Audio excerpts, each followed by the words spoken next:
adik-adik, kita Halo. berjumpa lagi pada hari ini untuk memuji Tuhan, memuliakan namanya. Siap ya untuk memuji Tuhan? Sebelumnya kita akan berdoa terlebih dahulu, nanti Kak Leni berdoa. Mari anak-anak kita lipat tangan, kita berdoa. Tuhan, kami mengucap syukur buat hari ini Tuhan, kalau kita dapat beribadah kembali, memuji dan memuliakan nama Tuhan. Semua karena kasih dan anugerah-Mu Tuhan. Tuhan, biarlah dalam ibadah ini Engkau hadir di tengah-tengah kami, melawat kami, mengurapi kami semuanya. Yang sakit Tuhan sembuhkan, yang susah Tuhan hiburkan. Dan Tuhan akan memberkati, mengurapi semua anak-anak yang ikut ibadah online pada saat hari ini. Tuhan, siapkan hati kami untuk memuji dan memuliakan nama Tuhan. Dan kami peralaskan doa kami ini hanya di dalam nama Tuhan Yesus Kristus. Kami sudah berdoa dan mengucap syukur. Semua yang percaya berkata, amin.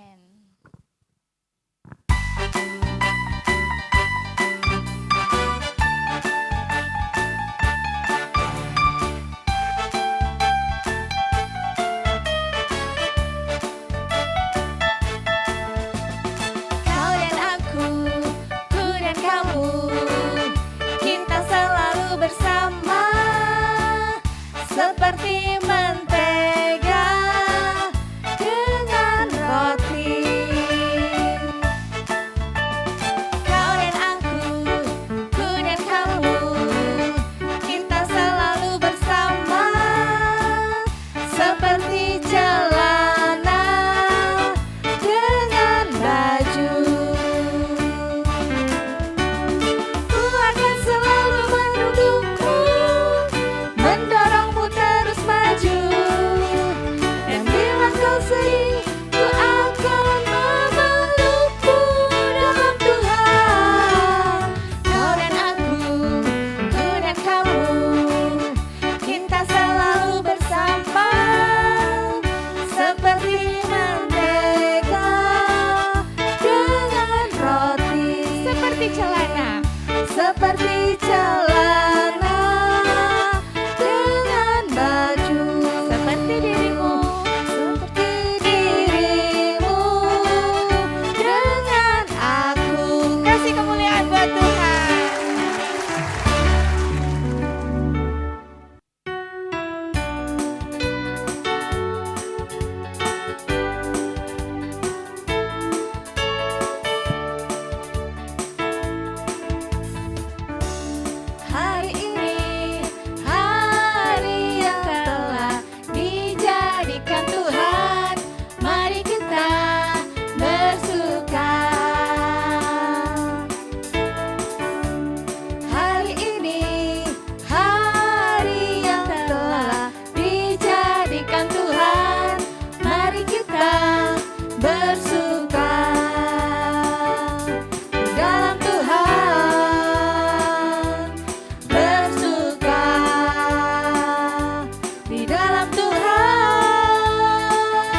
tiba saatnya kita akan mendengarkan firman Tuhan.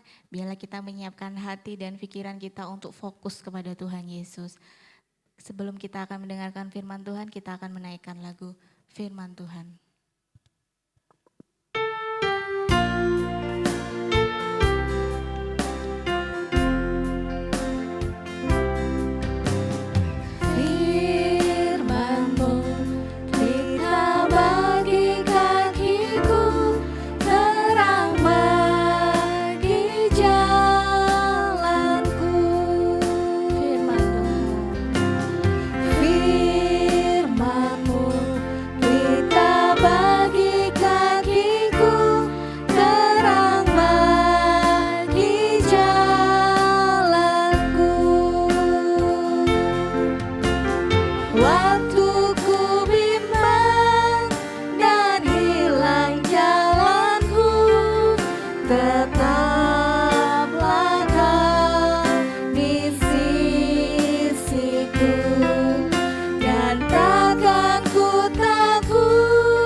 Kita akan mendengarkan firman Tuhan, kita akan berdoa terlebih dahulu.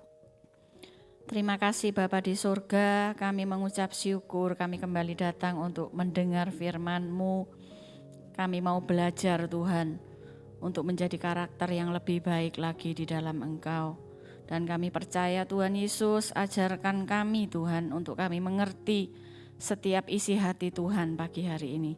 Kami percaya Roh Kudus yang bekerja menjamah setiap anak-anak-Mu pagi hari ini yang mendengarkan. Di dalam nama Tuhan Yesus Kristus, kami siap mendengar firman-Mu. Haleluya. Amin. Shalom. Sampai berjumpa kembali. Meskipun kita tidak bisa langsung bertatap muka, Tante yakin anak-anak semua tetap mengasihi, tetap semangat di dalam Tuhan ya. Mari pagi hari ini Tante mau menjelaskan sebuah firman, kalian harus mendengar baik-baik. Pagi hari ini Tante akan bercerita tentang perjalanan Yusuf anak Yakub ya, perjalanan Yusuf anak Yakub. Kita semua tentu tahu ya, di Kejadian 37 panjang ceritanya sampai Kejadian 40 lebih, 45 itu masih berbicara tentang hal-hal ini. Nah, Tante tidak akan bercerita panjang. Kalian pasti tahu siapa Yusuf.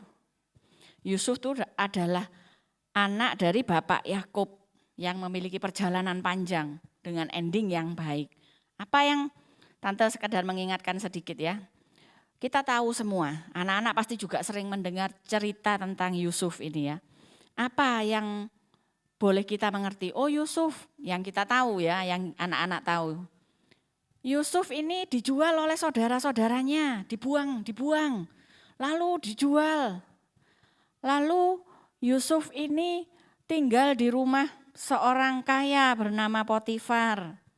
Lalu Yusuf masuk ke dalam penjara. Terus Yusuf menjadi tangan kanan raja. Ya, panjang sekali ceritanya Yusuf. Nah, kalian pasti semua tahu. Tetapi yang Tante mau ceritakan bagaimana Yusuf itu bisa sehebat itu anak-anak ya. Bisa sekuat itu. Karena Yusuf tidak mengerti perjalanan hidupnya. Kalau kita bisa membaca karena kita tahu dari awal sampai akhirnya. Apakah Yusuf tahu kalau dia nantinya akan ketika dia di penjara, dia mikir hidup saya sudah habis sampai di sini. Tapi Yusuf tidak pernah memikirkan kalau dia akan menjadi tangan kanan raja lewat meramalkan mimpinya. Nah, dikatakan bagaimana Yusuf bisa sekuat dan sehebat itu dalam menghadapi hidupnya, dalam menjalani hidupnya. Yang pertama ya, kita tahu Yusuf itu punya Allah yang hebat. Punya Allah yang tidak pernah mengingkari janjinya. Yusuf percaya di dalam hidupnya Tuhan tidak pernah meninggalkan dia. Mungkin kakak-kakaknya dulu pernah berbuat jahat kepada dia karena punya perasaan iri kepada Yusuf ya. Yusuf ini adalah seorang anak yang sangat dikasihi oleh papahnya. Tapi apa yang terjadi? Yusuf tidak menyimpan dendam. Yusuf tidak menyimpan rasa sakit hati atau ingin membalas perbuatan kakak-kakaknya terhadap dia. Yusuf percaya bahwa ini adalah semua seizin Tuhan buat hidupnya. Nah, yang bisa diandalkan oleh Yusuf itu siapa? Hanya Tuhan, hanya Allah. Ya, Tante akan bacakan satu ayat di Kejadian 39 ayat 2a. Tetapi Tuhan menyertai Yusuf sehingga ia menjadi seorang yang selalu berhasil dalam pekerjaannya. Apakah waktu firman ini di Kejadian ini dia sudah menjadi orang yang berhasil? Dia sudah menjadi tangan kanan raja? Belum, jauh dari itu ya. Yusuf waktu firman Tuhan berkata demikian bahwa pekerjaannya itu akan berhasil, saat itu Yusuf masih ada di rumahnya Potifar. Ya, dia masih tinggal di rumahnya Potifar. Tetapi satu, Yusuf ketika di rumah Potifar, dia menang. Kenapa diberkati? Karena dia menang terhadap dosa dari godaan iblis. Waktu itu di rumah Potifar digoda ya, sampai ketika digoda Yusuf tidak mau karena dia tahu ini dosa. Yusuf tidak berkompromi dengan dosa. Oleh sebab itu, Yusuf milih tidak berkompromi dengan dosa sampai dia difitnah dan dimasukkan ke dalam penjara. Yang kedua, kenapa Yusuf bisa menjadi orang yang hebat? Karena Yusuf punya kerendahan hati. Ya. Orang yang rendah hati itu tidak suka ngomel, tidak suka menggerutu, tidak suka komplain kepada Tuhan, tidak suka protes-protes. Dia akan tetap menjalani hidupnya apa adanya. Apa yang terjadi di dalam hidup Yusuf? Yusuf tuh percaya bahwa Tuhan tidak pernah meninggalkannya. Tuhan tetap menyertai. Yang ketiga, karena Yusuf tahu Allah itu punya rancangan yang terbaik untuk dirinya dan untuk masa depannya. Nah ini ya, yang ketiga, karena Yusuf ini tahu Tuhan itu punya rancangan yang terbaik buat Yusuf, buat dirinya. Dan bukan hanya buat saat ini, tapi buat masa depannya itu sudah Tuhan rancangkan yang terbaik untuk Yusuf ya. Nah, kita tahu ya, Yusuf tadi Tante bercerita sedikit, nanti kalian bisa baca panjangnya di Kejadian 35 dan seterusnya. bagaimana Yusuf ini melewati semuanya. Tapi yang boleh kita tahu ya, satu, ketika kita percaya kepada rancangan Tuhan, ketika kita percaya kepada rancangan Tuhan buat kita, karena kita tahu kita akan diberi yang terbaik oleh Tuhan, diberi rancangan yang terbaik. Yang kedua, kita harus terus tetap percaya, ya, terus tetap. Kalau terus itu tetap ya, bukan sekarang tok percaya besok enggak percaya, tapi terus tetap percaya bahwa Tuhan itu menyertai, bukan cuma sekarang tapi sampai selama-lamanya. Tuhan itu akan menyertai kita sampai selama-lamanya apapun yang terjadi, asalkan kita tetap setia. Ya, asalkan kita tetap apa? Setia di dalam Tuhan. Yang ketiga,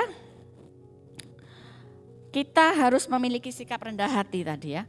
Ketika kita rendah hati, itu mau menerima ya. Orang rendah hati itu mau menerima, mau memaafkan, mau mengampuni, apalagi ya, banyak hal ya. Kerendahan hati ini. Tidak sombong itu namanya juga rendah hati. Nah, kita tahu kenapa Yusuf ini begitu percaya, karena dia percaya Tuhan itu tidak pernah merancangkan yang jahat atas hidup kita, anak-anaknya. Mari kita akan baca satu ayat ya, di Yeremia 29 ayat yang ke-11. Bunyinya, sebab aku ini mengetahui rancangan-rancangan apa yang ada padaku mengenai kamu. Demikianlah firman Tuhan, yaitu rancangan damai sejahtera dan bukan rancangan kecelakaan, untuk memberikan kepadamu hari depan yang penuh harapan. Nah, kita tahu ya, rancangan yang Tuhan sudah sediakan bagi kita itu yang the best, yang terbaik. Tidak sesuai dengan apa yang menjadi keinginan kita terkadang, tapi biarlah kita tetap percaya. Tuhan itu merancangkan yang terbaik dan Tuhan tidak pernah mengingkari janjinya. Amin. Nah, sampai di sini firman Tuhan, kita akan tutup di dalam doa. Terima kasih Bapa, kami mau belajar seperti Yusuf, untuk kami mengerti rencanamu, rancanganmu atas setiap hidup anak-anakmu. Dan kami percaya Tuhan, ajarkan kami memiliki kerendahan hati, hidup benar di dalam Engkau.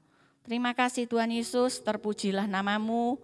Di dalam nama Tuhan Yesus, kami mau belajar untuk kami melakukan firman-Mu. Haleluya, amin. Nah, Tante juga akan bacakan kuisnya ya. Diperhatikan baik-baik. Kuis untuk kelas Musa dan Yosua, pertanyaannya, Yusuf adalah anak Yakub yang nomor berapa? Anak keberapa? Ya, Tante ulangi. Yang untuk kelas Musa dengan Yosua, Yusuf adalah anak keberapa? Atau anak yang nomor berapa dari Bapak Yakub ini? Nah, yang untuk kelas Matius dengan Markus, namanya ibunya Yusuf ini siapa? Mamanya, ya. Mamanya Yusuf ini siapa? Namanya.